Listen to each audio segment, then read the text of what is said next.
Sobat Smart, bertemu lagi dalam podcast Rabu Bicara. Kali ini bersama saya Ratif Rayunita, penyuluh narkoba dari BNN Provinsi Kepulauan Riau. Selama 30 menit ke depan, kita akan diskusi nih, kita akan berbincang seputar literasi dan edukasi. Nah, mungkin nih teman-teman yang udah kepoin Instagramnya PPSDM pasti udah tahu apa ya kira-kira topik kita dalam minggu ini. Nah, bener banget. Masih menyambut Hari Anak Nasional, kita akan bicara tentang bagaimana potret fenomena anak-anak yang ada di balik jeruji besi yang biasanya diakibatkan oleh narkotika. Nah, di tengah-tengah kita sudah hadir Kepala Lembaga Pembinaan Khusus Anak kelas 2 Jakarta, Bapak Medi Oktaviansa, SPSI, MSI. Wah, Bapak, bagaimana nih kabarnya Pak siang ini Pak? Alhamdulillah baik. Alhamdulillah baik. Macet tadi, gimana Pak kesini perjalanannya? Lumayan Ya Pak ya. Tapi tetap semangat nih ya Pak. Harus semangat. Karena kita lagi mau mengedukasi teman-teman ya tetap tentang semangat. narkotika gitu ya Pak ya. Materinya menarik, temanya juga menarik. Apalagi ini dalam rangka memperingati Hari Anak kan. Mungkin dari kami nanti ada beberapa informasi yang bisa disampaikan secara langsung sebagai edukasi juga, sebagai informasi kepada masyarakat luas. Baik, kita nantikan ya sobat-sobat Smart sedang menantikan apa ya isu-isu yang baru saat ini. Apalagi semua orang kan sekarang udah dengan gadget ya Pak. Betul. Informasi itu tersebar dengan cepat ya. Betul. Jadi ada isu yang menarik. Oh, kayaknya menarik banget nih, apalagi kasus narkoba yang masih jadi darurat seperti itu ya Pak ya. Oke, mungkin sebelum kita lebih jauh lagi nih Pak, saya mau buka data terlebih dahulu ya. Dari data yang kami miliki nih ya Pak, ternyata dari kasus kejahatan yang terupdate di bulan Juli tahun 2022 ini, bahwa ternyata 9 orang dari 90 anak atau 10%-nya itu adalah pengedar. Ya, dan hanya 1 anak yang sebagai penyalahguna. Betul. Nah ini kan sebenarnya kami jadi merasa, loh kok datanya mengejutkan ya gitu ya. Biasanya kan kita mengkhawatirkan ya anak-anak kita terjebak penyalahgunaan, jangan sampai istilahnya pergaulannya salah, kemudian dia punya teman-teman yang salah dan akhirnya terjebak penyalahgunaan. Nah tapi ini data ini justru menunjukkan yang sebaliknya, bahwa wah mereka sudah ikut dalam rantai bisnis narkotikanya, malah udah naik level lah gitu ya Pak, sebagai pengedar dan bahkan mungkin ada yang jadi bandar. Nah ini kira-kira gimana Pak? Mungkin Bapak bisa ceritakan dulu nih data seperti ini nih, ini benar nggak sih Pak sebenarnya gitu? Ya, memang kalau melihat data empirisnya, data faktanya di lapangan, dari 90 anak didik yang ada di kami di LPKA Jakarta, ternyata ada 9 memang anak-anak tersebut yang terjerat kasus narkotika. Memang kami pun, saya khususnya itu agak sedikit kaget. Mungkin awal-awal dulu ketika anak yang berhadapan dengan hukum untuk kasus narkoba, mungkin tadi berarti mungkin melihatnya hanya 1 yang sebagai pengguna, sementara 9 sisanya lainnya itu adalah pengedar. Ya, kalau dibilang ini saya juga cukup kaget dengan kondisi yang ada di lapangan. Ternyata anak-anak ini sekarang digunakan sebagai mata rantai dalam peredaran gelap narkotika. Nah, ini sangat miris pastinya, dan banyak hal mungkin faktor yang mempengaruhi kenapa sih kok akhirnya mereka terlibat ataupun terjerat dalam lingkaran mata rantai peredaran narkotika ini. Tentu banyak hal yang memang bisa kita lihat, karena ini real di kami ini, kita pastikan bahwa mereka ternyata yang paling mendominasi itu adalah dari faktor ekonomi. Faktor ekonomi ternyata. Betul, faktor ekonomi.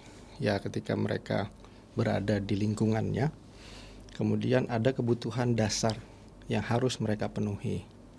Dan sementara mereka mungkin tidak punya keterampilan ataupun keahlian khusus, sehingga bagaimana caranya mereka berpikir mencari uang dengan cara yang mudah, dengan iming-iming segala macam. Dan ini mungkin tergiur. Awalnya sih mungkin mereka tidak tahu, tapi ternyata setelah mengikuti perjalanannya, ternyata loh kok kayaknya ini ya menarik buat mereka, menguntungkan juga ya Pak ya. Nah dari situ artinya mereka merasakan ternyata dengan menjadi pengedar itu ternyata mereka memiliki uang, mereka punya finansialnya yang jauh lebih baik dari sebelumnya. Meskipun masing-masing orang itu, masing-masing anak punya target ataupun punya orientasi yang berbeda-beda. Namun secara umum kami melihatnya bahwa mereka ini faktor ekonomi itu. Faktor ekonomi berarti yang paling utama itu ya Pak, Betul. yang mendorong mereka terjebak seperti itu ya Pak. Karena beberapa kesempatan saya juga sering komunikasi dengan anak-anak ini, khususnya yang kasus narkotika ini, saya tanya, kalian ini apa sih ininya, tujuannya? Ya awalnya sih nggak tahu Pak, awalnya hanya disuruh, awalnya begitu. Apa awalnya dari jadi kurir dulu biasanya nih Pak? Sebelum jadi pengedar, apa memang mereka kurir dulu, kemudian Betul, leveling naik? bahkan yang sebelumnya itu mereka awalnya tidak tahu, Oh malah tidak tahu sama sekali. hanya diminta tolong dong anterin ini barang ke sana. Oke, Setelah itu mereka dikasih uang. kasih uang. Mereka belum tahu apa yaitu yang dikirimkan oleh mereka sendiri. Tapi lama-lama mereka jadi tahu. Terus akhirnya jadi kurir lah.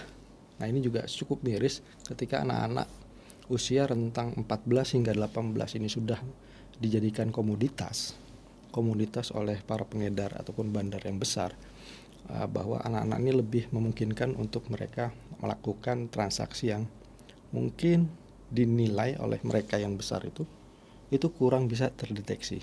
Apalagi mungkin juga ketika tindak pidana, ancaman pidana bagi anak-anak ini juga mungkin mereka melihat sampai ke sana. Nah, iya benar. Ini saya lihat ini fakta menarik juga ya Pak. Siap. Kalau biasanya kasus narkotika kita kan menanganinya dengan Undang-Undang 35 tahun 2009. Betul. Tapi ternyata untuk anak-anak itu ada pengecualian ya. Betul. Kita beralih ke Undang-Undang nomor 11 ya, Bapak ya, tahun 2012 tentang sistem sistem peradilan pidana anak. Betul. Dan ada Undang-Undang perlindungan anak juga. Betul. Nah, kemudian ini yang menempatkan mereka ada di LPKA begitu ya Pak Betul. ya. Nah, Ya, jadi kalau untuk kasus narkoba sebetulnya ini ya menganut sistem ya double track lah ya. double track.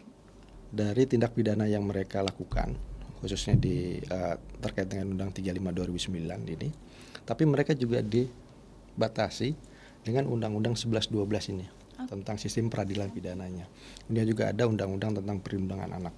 Nah, sehingga memang tetap meskipun di dalam Undang-Undang 35 di 2009 ini tidak mengatur bagaimana ancaman pidana bagi pelaku itu kategori anak secara langsung, namun makanya kita gunakan Undang-Undang 11 2012 untuk membentengi anak-anak ini ketika mereka terlibat dalam tindak pidana khususnya narkotika. Sehingga untuk ancaman pidananya hampir sama, hanya di Undang-Undang 11 2012 ini memang ancaman maksimal untuk anak itu adalah ancaman minimal bagi pelaku dewasa. Oke.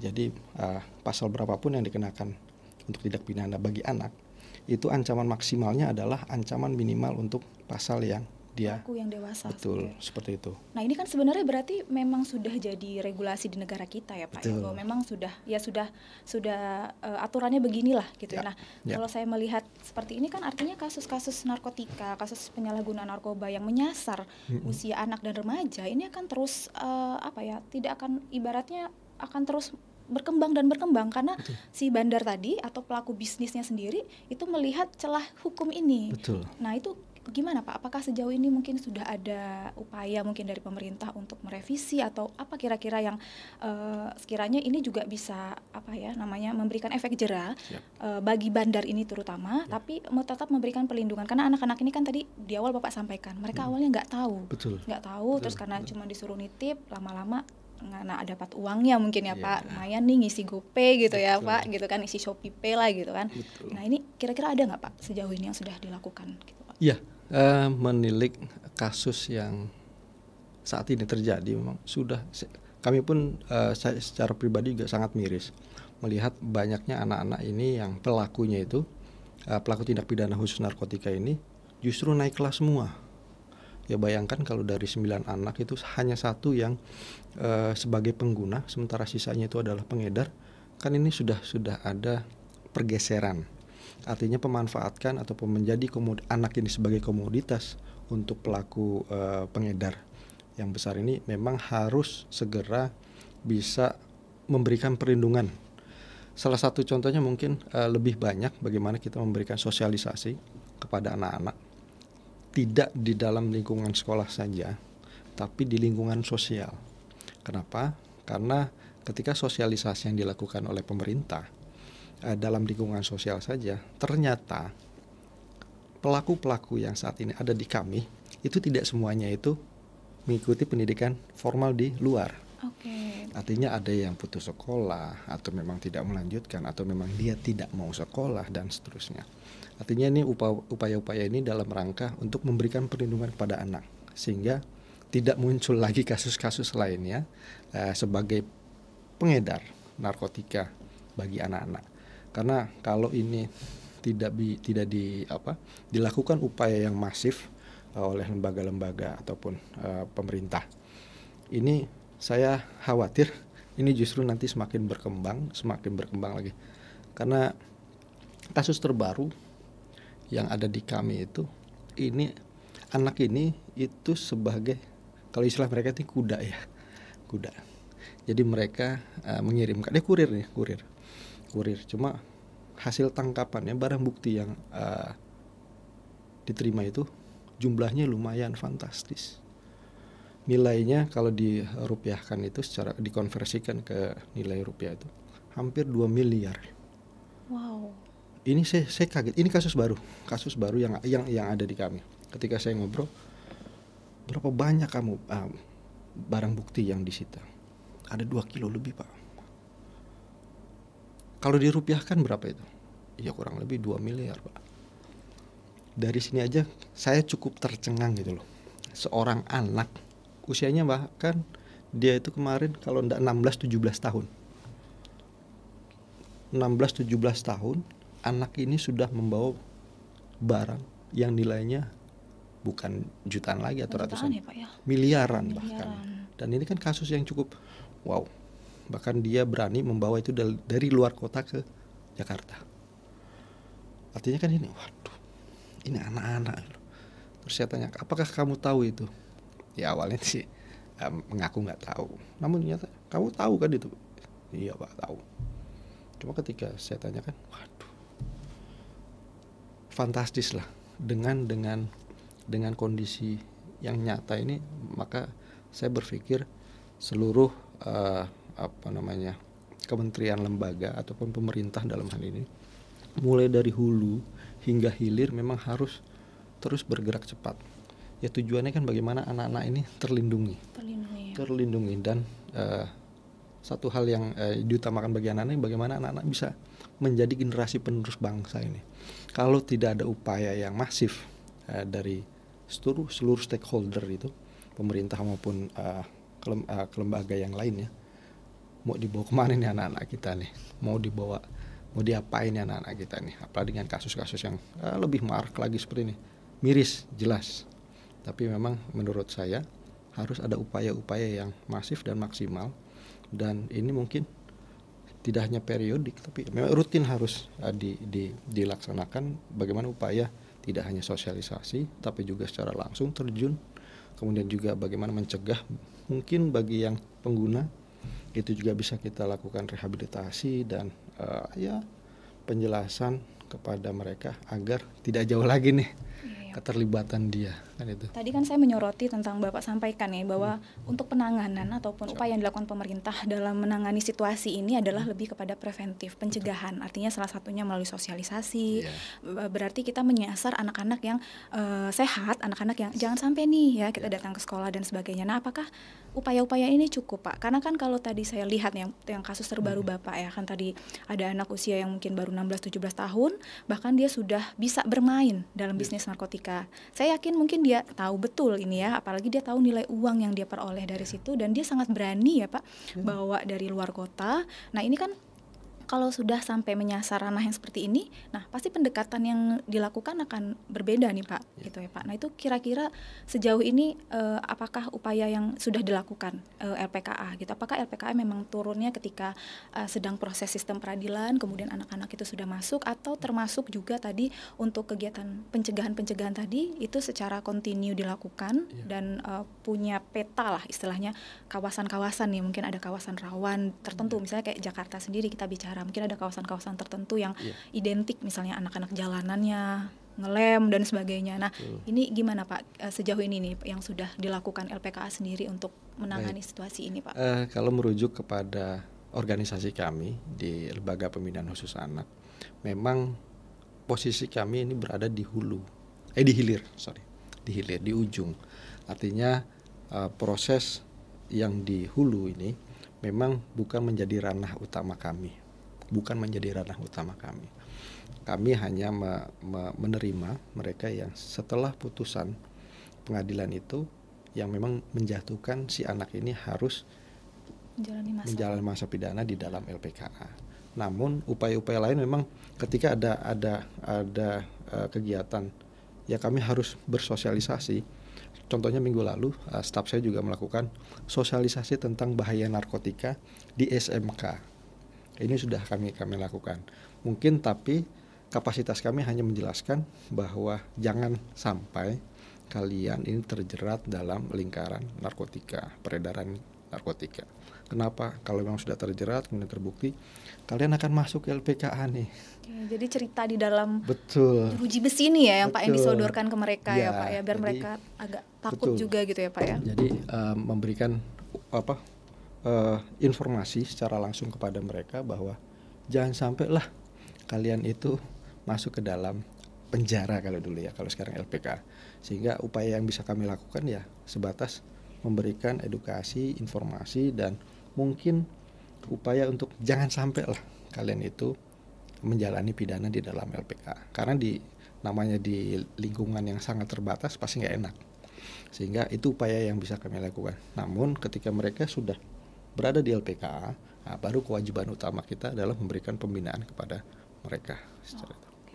Nah, menyambung nih Pak apa yang Bapak sampaikan tadi kalau bicara tentang pembinaan. Yes. Nah, saya tertarik sebenarnya sama background pendidikan Bapak nih. Saya ngintip kan, Bapak nih ternyata kan sebelum menyelesaikan S2 di UI ya, ilmu administrasi, pendidik yang S1-nya itu adalah psikologi. Betul. Nah, ini kan berarti punya warna baru nih ya Pak, saya pikir dengan pendekatan background Bapak. Mungkin Bapak punya approach tersendiri gitu ya, khususnya untuk anak-anak yang ada di LPKA. Bagaimana sebenarnya pembinaan-pembinaan yang sudah dilakukan? Nah, kalau kita bicara Hari Anak Nasional, kita kan ingat anak-anak itu dalam undang-undang perlindungan anak ya, mereka masih termasuk anak-anak yang tersangkut kasus narkotika itu sebenarnya masih diberikan hak ya, mereka masih punya hak. Betul. Ya, terutama mungkin yang saya garis bawahi hak pendidikan. Nah, ini saya penasaran kira-kira 90 anak yang ada di dalam LPKA tadi itu proses belajarnya gimana? Apalagi tadi Bapak sempat cerita ada yang memang mereka belum menempuh pendidikan formal, ada yang memang putus sekolah, ada yang apakah ini juga jadi bagian tugas dan wewenang LPKA untuk memenuhi hak mereka dalam sisi pendidikan? Gimana nih orang anak-anak dalam LPKA tapi mereka tetap bisa belajar sekolah gitu? Ya, ini menjadi tugas utama kami di LPKA ketika ada anak-anak yang berhadapan hukum dan harus menjalani pidananya di dalam. Tugas utama kami adalah memberikan pendidikan, pembinaan. Pembinaan di sini ada beberapa poin. Yang pertama adalah kita harus memberikan pendidikan kepada mereka. Kemudian kita juga harus memberikan pelatihan kerja kepada mereka. Kemudian juga ada kegiatan pembinaan kepribadian dan pembinaan kemandirian. Nah, ini yang memang wajib dilaksanakan oleh kami LPKA ketika ada anak yang berhadapan dengan hukum. Kemudian prosesnya seperti apa sih ketika mereka harus melakukan pendidikan? Ya, yang kami lakukan adalah kami bekerja sama dengan Pusat Kegiatan Belajar Masyarakat atau PKBM yang telah ditunjuk oleh kantor wilayah Dinas Pendidikan Provinsi. Nah, dari situ ketika sudah ada rekomendasi dari Dinas Pendidikan, baru PKBM itu yang melaksanakan kegiatan pendidikan non formal artinya, atau pendidikan kesetaraan. Nah, kami LPKA saat ini telah menyelenggarakan program pendidikan kesetaraan mulai paket A, B, dan C. Nah, itu dilakukan di dalam atau di dalam? Di dalam. Jadi memang PKBM ini yang diundang ke dalam, terus mereka melakukan pembelajaran di dalam berarti. Betul. Ya, Pak? Oke, saya kira mereka dibawa keluar tapi dengan pengawasan dan sebagainya. Jadi memang ada jam-jam tertentu nih untuk mereka belajar, enggak ya? Berarti semua di dalam. Jadi memang karena ini pendidikan non formal. Jadi ketika PKBM ini sudah ditunjuk dan kita melakukan kerjasama dengan PKBM untuk melaksanakan kegiatan pembelajaran. Nah, itu setiap hari nih, Pak. Jadi hari Senin sampai Jumat itu kejar paket A, B, C ada. Jadi sesuai dengan usia didiknya ya. Ketika dia ada yang putus di SD, kita masukkan ke program kejar paket A. Yang SMP program paket B, dan yang SMA program paket C. Dan semua itu memang ketika mereka itu dapodik istilahnya ya, dapodiknya itu masih ada, itu sudah bisa langsung kita daftarkan ke PKBM untuk mengikuti program pendidikan sesuai dengan jenjang pendidikan sebelumnya. Artinya ini kesempatan untuk memperoleh pendidikan bagi anak ini terbuka dan wajib kita laksanakan untuk mereka. Jadi tidak ada kata, oh kenapa kamu tidak sekolah. Sepanjang dapodiknya ini ada, itu akan jauh lebih mudah kita daftarkan.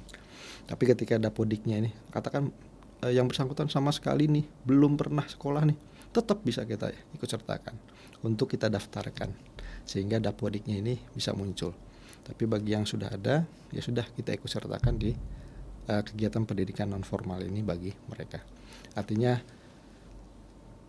meskipun mereka di dalam, kemudian mereka sedang menjalani pidana, mereka tetap bisa ikut ataupun memperoleh pendidikan non formal di dalam. Dan harapan kami ketika mereka selesai mengikuti program pendidikan ini, ijazah yang mereka peroleh kalau seandainya lulus di dalam itu bisa tetap digunakan untuk pendidikan berkelanjutan. Oh, jadi jadi memang pendidikan mereka sudah dapatkan di sana, dapat ijazah, itu memang bisa digunakan ya Pak? Bisa digunakan. Bisa. Dan ada contoh di tahun lalu ada yang lulus di paket C, saat ini anaknya bebas dan saat ini sedang kuliah di Bina Sarana Informatika. Jadi itu yang menunjukkan bahwa meskipun mereka di dalam, kemudian juga mereka mengikuti kegiatan yang non formal, ijazah yang diperoleh adalah paket C, tapi ijazah ini dapat digunakan untuk melanjutkan pendidikan seterusnya.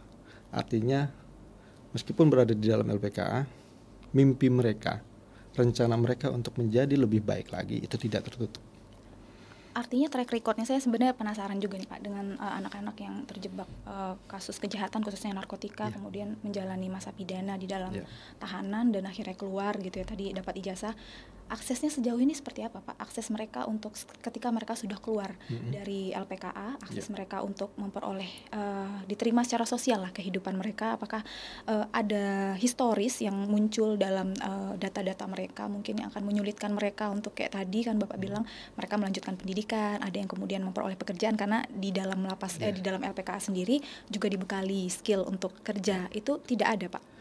Gimana Pak? Jadi yang pasti tidak ada pintu yang menutup untuk mereka dalam rangka pengembangan diri lebih lanjut setelah selesai menjalani pidana di LPKA. Mungkin ada beberapa kekhawatiran ketika dia selesai menjalani pidana, itu boleh nggak sih mereka melamar pekerjaan atau melanjutkan pendidikan. Bahkan yang menarik kemarin pada saat kami diskusi itu ada anak yang bertanya langsung, bisa nggak saya punya cita-cita menjadi tentara, boleh nggak, bisa nggak saya jadi tentara? Dijawab bisa. Artinya kesempatan untuk mereka berkembang lebih baik lagi, lebih maju lagi, itu tidak ada pintu yang menutup mereka. Artinya meskipun selesai mereka di LPK, ya mereka tetap bisa melanjutkan untuk meraih cita-cita mereka. Artinya ya mungkin ini perjalanan hidup mereka lah ya. Tapi bukan berarti ini satu-satunya pintu akhir untuk mereka tidak bisa berkembang. Nah harapan kami justru mereka semakin bisa meraih cita-cita mereka, meskipun sementara ini mereka hanya harus ada di dalam kan seperti itu. Antusiasnya gimana Pak dalam mendapatkan pendidikan dan pembelajaran, apalagi kan gini, ini anak-anak yang ditangani sebagian besar kan juga kayak tadi tuh ada 9 orang ya dari 10 anak ini yang pengedar. Artinya kan sebenarnya mereka sudah tahu bisnis, selain mereka sudah tahu uang. Nah ketika mereka disodorkan pelajaran gitu, ini belajar nih harus bisa ini bisa ini.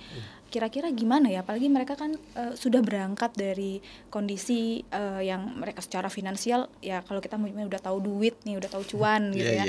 Agak sulit nggak sih Pak ini kemudian untuk membina anak-anak kategori seperti ini gitu kan, yang memang mungkin beda dengan anak yang tadi kategorinya kebetulan dia pengguna ya kan, dia berarti kan salah pergaulan dan sebagainya, tapi ini sudah tahu bisnis gitu ya, dan dia udah ada pekerjaan. Nah kemudian pertanyaannya, nah saya kalau dikasih pendidikan seperti ini kemudian saya setelah keluar kan harus cari kerja lagi. Nah mungkin ada sebagian anak-anak di sana yang sudah terdoktrinasi sebelumnya tentang kenapa kemudian mereka ditawarkan bisnis narkotika, karena dapat uangnya mudah, Betul. gampang. Lalu cuman ya jadi kurir atau cuman nyebarin distribusiin ke sana dan kemari. Itu gimana Pak?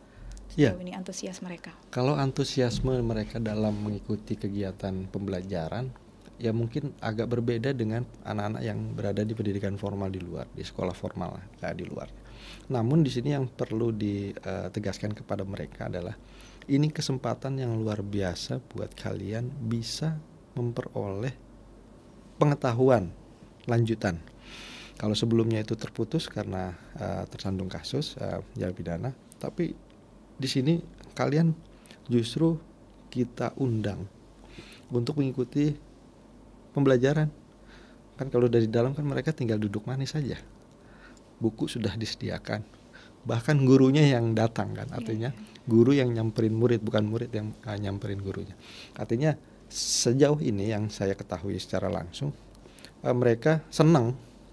Apalagi ketika ada di dalam ini kan, ya mereka mau ngapain kegiatan ini? Ya udah belajar. Belajar dari pagi, dari jam 9 sampai jam 11 atau setengah 12. Itu mereka lakukan. Ya antusiasme mereka sih sejauh ini sih asik-asik aja. Bahkan ya kita mencoba untuk memberikan sepenuhnya itu kesempatan dan sarana bagi mereka. Artinya ya mereka harus tetap ikut. Ya kalaupun membandingkan dengan sekolah formal memang jauh. Tapi secara kegiatan di dalam itu mereka asik sebetulnya. Mereka sih kalau ngeliat ini sih asik-asik aja, senang. Karena kenapa? Karena mereka keluar dari areal yang tertutup.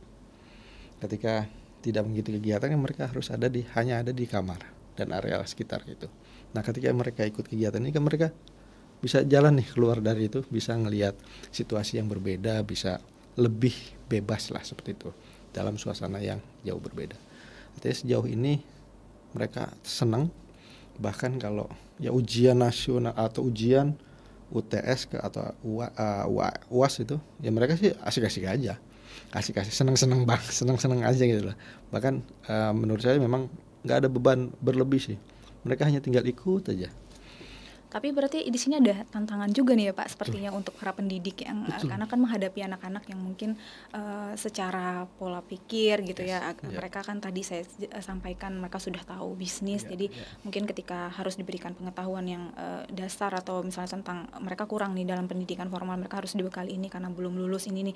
Nah itu pasti ada tantangan nih. Nah, kira-kira sejauh ini apa nih Pak tantangan? Apalagi tadi saya sempat simak Bapak sampaikan bahwa ini ada perubahan perilaku yang dilakukan untuk mereka yang tadinya mungkin mereka kalau tidak ada kegiatan kan mereka istilahnya aktivitasnya terbatas. Nah, tapi sejak ada sekolah ini mereka mendapatkan pendidikan seperti itu kan artinya ada habit yang bergeser. Yang tadi mungkin mikirin bisnis narkotika, kemudian harus mikirin hari ini mau belajar apa, besok ada tugas apa, mereka. Nah, itu ada nggak sih Pak tantangan atau mungkin bahkan kendala yang dihadapi LPKA sendiri selaku pembina yang menyediakan fasilitas untuk pendidikan tadi untuk anak-anak? Iya, kendalanya pasti ada. Kondisi anak-anak yang berbeda latar belakangnya, baik itu lingkungan sosial, ekonomi, dan lain-lain. Ini menjadi tantangan sendiri bagi para pengajar. Ya, tentu ada keluasan yang harus diberikan oleh tenaga pendidik ini, pengajar ini kepada anak-anak ini. Yang nggak mungkin itu terlalu kaku. Ya, dalam pengajaran juga sebisa mungkin memang di sini tantangan dari pengajar. Sebisa mungkin mereka harus bisa menikmati suasananya, situasinya, dan yang menurut saya yang sangat penting ketika ini berhadapan dengan anak-anak itu adalah bagaimana penyampaian materi komunikasi dengan anak itu dengan bahasa yang sangat sederhana, dengan bahasa yang lugas, dan mungkin lebih banyak mencontoh ataupun memberikan pemahaman secara langsung, contoh-contoh secara langsung, sehingga ini menjadi mereka juga lebih tertarik, lebih juga mudah mengertinya, dan juga mereka juga memahami sejauh ini dengan materi yang diberikan. Nah, kalau saat ini dengan pengajar-pengajar ini sejauh ini sih mereka ya pengajar juga senang bisa ketemu dengan anak-anak. Apalagi ada kepuasan tersendiri ketika mampu menghantarkan anak-anak ini ketika selesai menjalani pidananya, mereka juga selesai menjalani pendidikan non formalnya di dalam LPK. Ini juga sebagai kebanggaan tersendiri kepada para pengajar ketika mampu menghantarkan anak ini ke jenjang yang lebih tinggi lagi. Tantangan lain menurut saya ya samalah, hampir mirip dengan di luaran. Ketika itu belajar di dalam ruang kelas, ya anak itu ngantuk, anak ini kurang konsentrasi, itu rata-rata seperti itu. Jadi kalau Mbak Rati tadi bilang mereka sebelum ini kan udah tahu duit nih, udah tahu cuan ya, ketika harus belajar nih, mereka mungkin ada beberapa yang berpikir, aduh gue ini mau ngapain sih, disuruh ngapain sih. Pasti ada ya seperti itu. Artinya semangat dari mereka juga mungkin tidak seantusias teman-teman yang lainnya, tapi tetap harus kita sampaikan bahwa ini adalah kegiatan yang memang menunjang kalian nanti nih. Syukur-syukur nih ketika mereka menjalani mengikuti kegiatan katakan paket B ya untuk SMP, kemudian dia bebas. Nah setelah itu mereka mau bisa sekolah lagi, bisa di PKBM yang ini tapi pelaksanaan di luar. Atau setelah itu mereka mau melanjutkan ke sekolah SMA, jenjang SMA, bisa nggak sih ijazah ini digunakan ke SMA formal pendidikan? Bisa. Artinya ini kesempatan yang memang saya sih wajib kepada anak-anak yang usia sekolah ini wajib untuk mengikuti kegiatan pendidikan ini, paket A, B, dan C. Apapun tantangan, apapun kendala yang dihadapi, tetap harus maju. Karena ini adalah amanat dari undang-undang. Kalau kami tidak melaksanakan, salah besar kami. Tapi sejauh ini ya kami mampu untuk menyelenggarakan kegiatan pendidikan non formal ini dengan baik. Nanti tahun ajaran ini kami meluluskan sekitar 16 yang saat ini mengikuti paket C, kemudian 9 yang mengikuti paket B, dan 3 orang yang mengikuti paket A. Tahun ini ya 2021 ada sekitar 10-12 anak yang lulus di masing-masing paket. Nah, saya tertarik nih Pak, kalau bicara soal pendidikan yang sudah diberikan LPKA, boleh tahu nggak Pak, kira-kira orang tua yang para anak-anak ini seperti apa sih Pak sebenarnya? Karena kan anak-anak mereka sudah menjalani proses tahanan lah katakanlah mereka di dalam sana, terus mereka mendapatkan, apakah orang tua di mereka ini mendukung ya Pak? Artinya kadang-kadang yang menjadi permasalahan adalah ketika anak-anak ini sudah mengalami proses pembinaan katakanlah gitu ya di LPKA, atau kalau kami di BNN sendiri kita punya balai rehabilitasi anak-anak yang tadi pengguna, kita bantu rehabilitasi. Cuman permasalahan yang kedua adalah ketika mereka sudah keluar. Ya baik, ini sekarang kita lihat konteksnya keluar dari LPKA. Nah, orang tuanya sejauh ini nih Pak, dari yang Bapak sudah berapa lama nih Pak di kepala LPKA? Saya sudah 1,5 tahun ini. 1,5 tahun ini ya Pak. Nah, berarti kan sudah melihat nih Pak sepanjang rentang satu tahun ini, kira-kira bagaimana sih potret orang tua yang biasanya ada gitu ya terhadap anak-anak yang tersangkut masalah narkotika ini? Apakah mereka mendukung secara penuh untuk anak-anak mereka mendapatkan pendidikan gitu ya? Terus ketika mereka sudah selesai, mungkin ada yang sudah keluar. Nah, apakah kemudian itu ada semacam lapor dan sebagainya untuk kita bisa melihat bagaimana nih progres anak-anak ini setelah keluar gitu, apakah mereka melanjutkan pendidikan ataukah diterima secara sosial, itu gimana Pak? Baik, jadi saat ini ada program dari kami Kementerian Hukum dan HAM, itu adalah asimilasi di rumah. Ya ini sebagai upaya mengurangi overcrowded di dalam lapas rutan ataupun LPKA. Anak-anak ini justru memperoleh kesempatan yang sangat luas untuk tidak berlama-lama di LPKA. Jadi setelah mereka menjalani setengah dari pidananya, itu mereka bisa kita usulkan untuk mengikuti program asimilasi di rumah. Artinya setengah masa pidana yang mereka telah laksanakan, ini kita bisa usulkan mereka bisa kembali ke keluarganya. Nah, setelah kembali ke keluarganya atau mengikuti program asimilasi di rumah ini, mereka tetap melalui pengawasan dari teman-teman kami di Balai Pemasyarakatan. Jadi Balai Pemasyarakatan itu yang nanti akan memberikan program lanjutan bagi mereka. Itu diawasi langsung oleh pembimbing kemasyarakatan. Nah, selama menjalani asimilasi di rumah sesuai dengan waktunya masing-masing, itu mereka harus melakukan lapor diri. setiap hari, seminggu, sebulan dan seterusnya sampai selesai dia menjalani Masa asimilasi di rumah. Nah, oleh PK atau pembimbing masyarakat itu kami dilaporkan secara periodik. Ketika ini sudah selesai, itu mereka akan bersurat ke kami memberikan laporan perkembangan klien anak. Yang isinya itu salah satunya adalah itu. Ya, yang bersangkutan anak ini dalam menjalani asimilasi rumah, mereka mengikuti kegiatan A, B, C, D, E, dan seterusnya. Dan juga mereka harus lapor diri kepada Balai Pemasyarakatan, baik itu langsung maupun secara online. Itu terkait dengan sedang ngapain sih di luar, apa sih kegiatannya.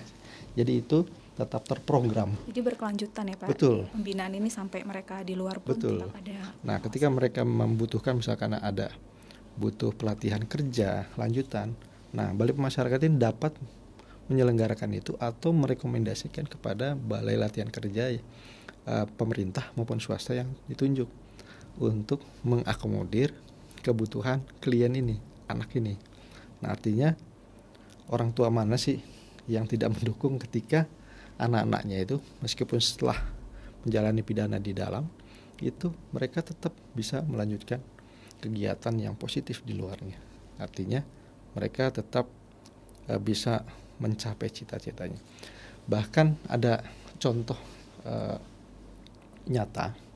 Jadi kemarin pada saat Lebaran, meskipun kami belum bisa melakukan kunjungan tatap muka secara langsung pada saat itu, tapi kami memberikan kesempatan orang tua ini untuk memberikan ataupun menitipkan makanan atau bahan pakaian kepada kami. Nah, di situ saya sempat ngobrol dengan orang tuanya.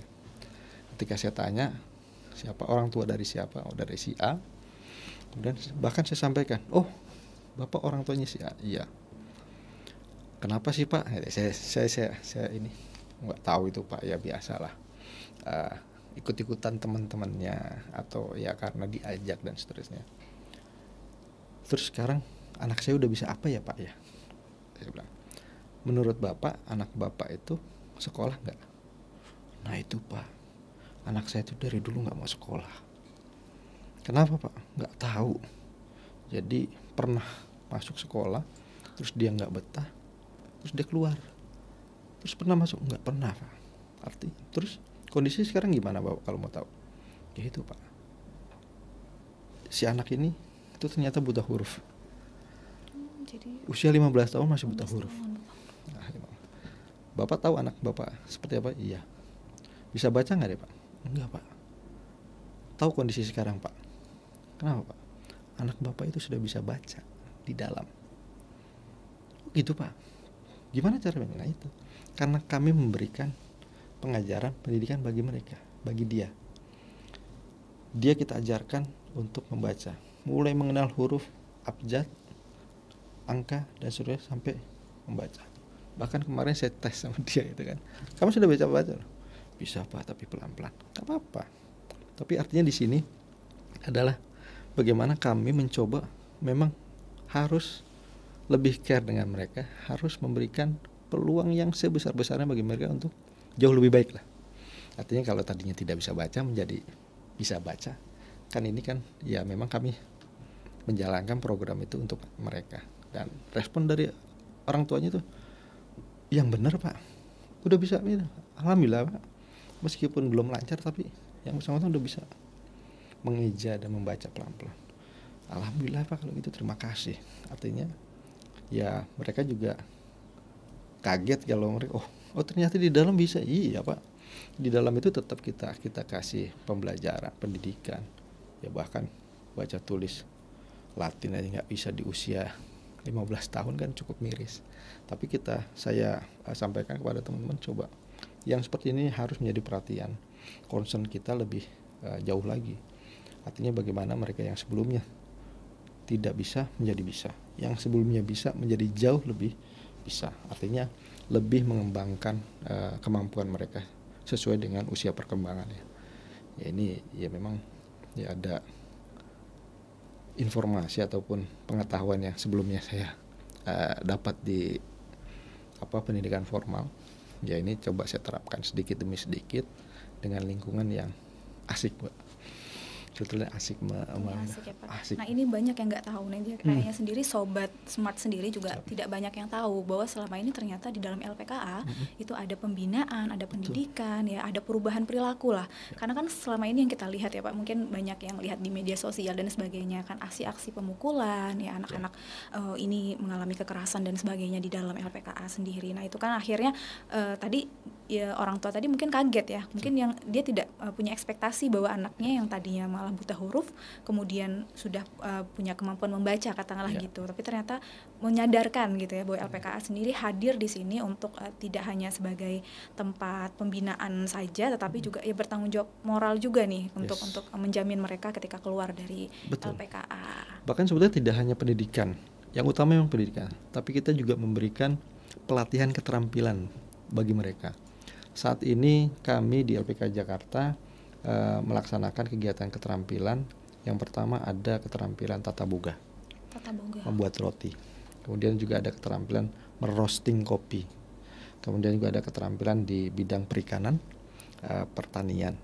Kemudian juga yang nggak kalah ini, yang agak-agak kelaki-lakian itu adalah bidang otomotif sebagai mekanik dan perkayuan. Artinya kita memberikan pelatihan bagi mereka untuk modal ke depannya. Memang untuk siap kerja ini ya Pak. Ya. Saya pelatihan-pelatihan yang berikan kalau saya lihat tadi kayak tata boga, terus kopi, itu kan memang yang lagi sekarang lagi bisnis yang lagi banyak juga ya Pak ya. Betul, meskipun tidak secara langsung mempersiapkan mereka untuk siap kerja, karena usia mereka ini masih usia sekolah. Namun minimal mereka punya keterampilan dalam beberapa bidang tersebut. Ini bisa mereka pilih sesuai dengan bakatnya. Ya, ada satu lagi itu adalah sablon. Sablon kaos itu kita berikan kepada mereka. Ini udah yang digital, bahkan digital itu kita berikan kepada mereka pelatihannya. Tujuannya memang nantinya ya ketika mereka bebas, mereka sudah selesai ngikutin pendidikan misalkan semua, udah mereka mau kerja, mereka udah siap nih.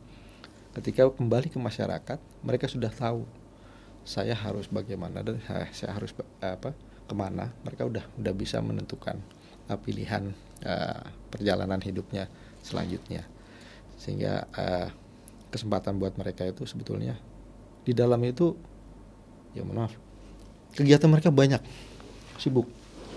Pagi ada yang sekolah, kemudian siang mereka ada yang kegiatan keterampilan, udah setiap hari itu. Sore baru mereka aktivitas rekreasi, mau itu nonton TV, mau itu olahraga. Itu kesempatan itu kita berikan kepada mereka.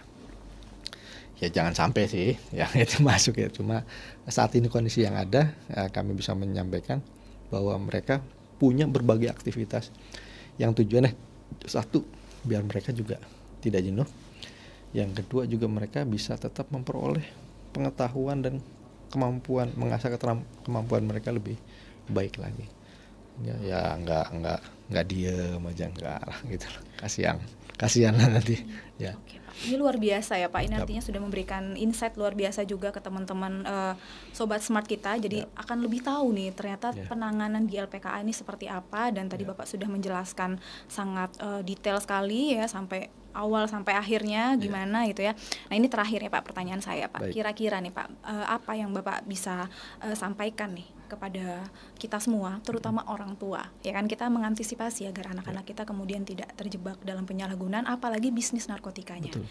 Nah mungkin dengan pengalaman yang Bapak miliki lah selama memegang kendali di LPKA ini sendiri dan menghadapi berbagai kategori anak-anak nih, ya kan, kira-kira apa nih Pak, mungkin pesan yang bisa disampaikan juga ke kita semua ya, terutama yang sudah jadi orang tua atau akan menjadi orang tua, kira-kira harus seperti apa nih ke anak-anak agar jangan sampai mereka malah tergiur dengan bisnisnya. Kita kan mengantisipasi agar itu tidak muncul seperti itu Pak. Iya, peran orang tua ketika menghadapi anak-anak dalam usia rentang 14 hingga 18 tahun itu adalah usia emas bagi anak sebetulnya, di mana mereka di situ sudah mulai bisa merencanakan kehidupan mereka ke depan, mulai menyusun apa yang harus mereka kerjakan dalam waktu dekat, dalam waktu menengah dan jangka panjang seperti itu. Nah, peran orang tua di sini adalah bisa memberikan pembimbingan secara langsung, kemudian juga melakukan pengawasan, utamanya adalah bisa mengarahkan. Artinya bagaimana orang tua juga harus mampu melihat potensi yang dimiliki oleh anak. Jangan kita gunakan kacamata kuda orang tua nih. Orang tuanya maunya A, kemudian diturunkan kepada anaknya harus menjadi A. Namun yang terpenting adalah bagaimana kita bisa membaca ataupun mengetahui potensi yang dimiliki oleh anak. Sehingga dari situ kita bisa mengarahkan bagaimana menuju target yang mereka inginkan. Itu pengarahan. Kemudian juga yang berikutnya adalah bagaimana kita membimbing agar mereka juga bisa mencapai tujuan hidupnya. Dan yang gak kalah penting adalah pengawasan. Nah, fenomena pandemi COVID 2 tahun belakangan ini mungkin ini bisa kita ambil sebagai salah satu contoh yang baik untuk keluarga. Karena di situ aktivitas kita terbatas di luar rumah dan fokus kegiatan keluarga itu adalah di dalam rumah. Di dalam rumah. Nah, di situ adalah kesempatan yang luar biasa sebetulnya kita bisa banyak bicara, banyak ngobrol, banyak menggali informasi dari anak-anak. Karena ya dalam lingkungan rumah aja. Nah, ini mungkin yang banyak, mungkin ada beberapa orang tua juga baru mengetahui, oh iya ya ternyata anak saya ini punya potensi di bidang ini. Itu hasilnya dari apa, bicara, ngobrol segala macam. Kemudian juga mereka juga komunikasinya enak. Nah, ini bisa menjadi dasar juga bagi kita orang tua nih. Saya juga orang tua, itu bagaimana mengarahkan mereka, kemudian juga menyiapkan mereka. Pasti support dari dukungan dari orang tua jelas. Hanya bagaimana kita orang tua ini bisa mengarahkan ketika ada pilihan yang akan diambil oleh anak. Orang tua harus mampu untuk memberikan pandangan. Oh, kalau kamu pilih A, ini loh yang harus disiapkan. Ini loh konsekuensinya dari pilihan tersebut. Kalau yang B harus begini dan seterusnya seperti itu. Artinya di situ peran orang tua adalah bagaimana harus mengarahkan bukan memaksakan kehendak orang tua, tapi mengarahkan bagaimana. Tujuannya apa? Ya tadi, ketika ini kita bisa melakukan pengawasan kepada anak, kemudian bisa mengetahui aktivitas mereka, dan harapannya adalah mereka tidak terjebak dalam lingkungan yang mungkin negatif, ya nongkrong segala macam lah, nggak itu tahu-tahu karena ketidaktahuan atau mereka nggak tahu lah sama sekali itu, kemudian bisa terjebak. Nah, ini juga bisa menjadi warning, alert juga buat kita orang tua ini. Bagaimana mengetahui? Kunci utama lainnya adalah bagaimana komunikasi dengan anak-anak. Komunikasi ini bukan berarti bawel, tapi ya tetap harus memantau kalian sedang apa, di mana misalkan. Apalagi untuk orang tua yang memang kedua-duanya itu sibuk kerja. Nah, ini juga pengawasan kepada anak-anak juga memang harusnya lebih ini lagi ya, lebih kuat lagi.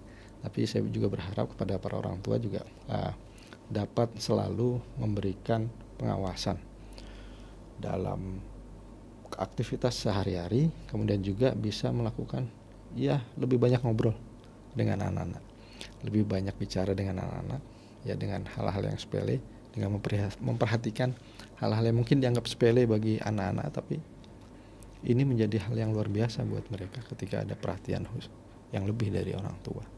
Dan ini takutnya kalau sudah tidak ada perhatian dari orang tua, ya mereka orang tua gue nggak tahu inilah, ya udahlah gue main mana, nggak tahu kita. Orang tua juga nggak pernah ngecek ini, dah. Nanti kalau hal-hal yang seperti itu tidak menjadi tanggung jawab orang tua, ya mungkin banyak kasus yang memang akhirnya ada anak yang mungkin terlibat di kegiatan peredaran atau pengguna narkotika seperti itu. Nah, ini menjadi perhatian lah buat kita semua. Ya, Oke. Nah, ini terima kasih banyak ya Bapak ya. Sini sudah memberikan banyak insight ya, luar biasa tentang.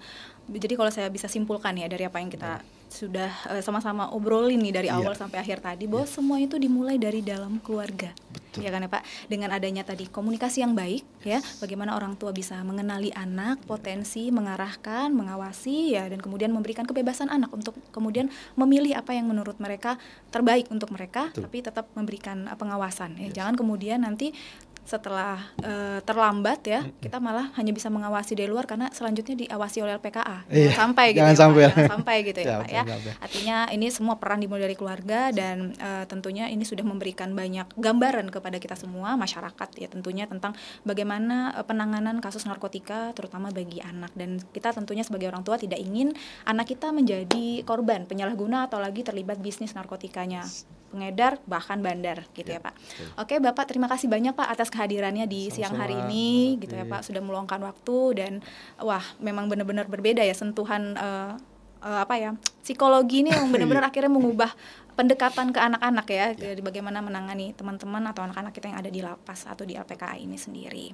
Oke, baik Sobat Smart semua, terima kasih sudah nemenin ya, udah mantengin kita ngobrol ya. Jadi bestie kita kali ini kita udah bicara tentang bagaimana penanganan anak yang ada di balik jeruji besi terutama dalam kasus narkotika. Nah, sampai ketemu selanjutnya ya teman-teman dalam episode Rabu Bicara di minggu-minggu selanjutnya dengan narasumber dan host yang berbeda.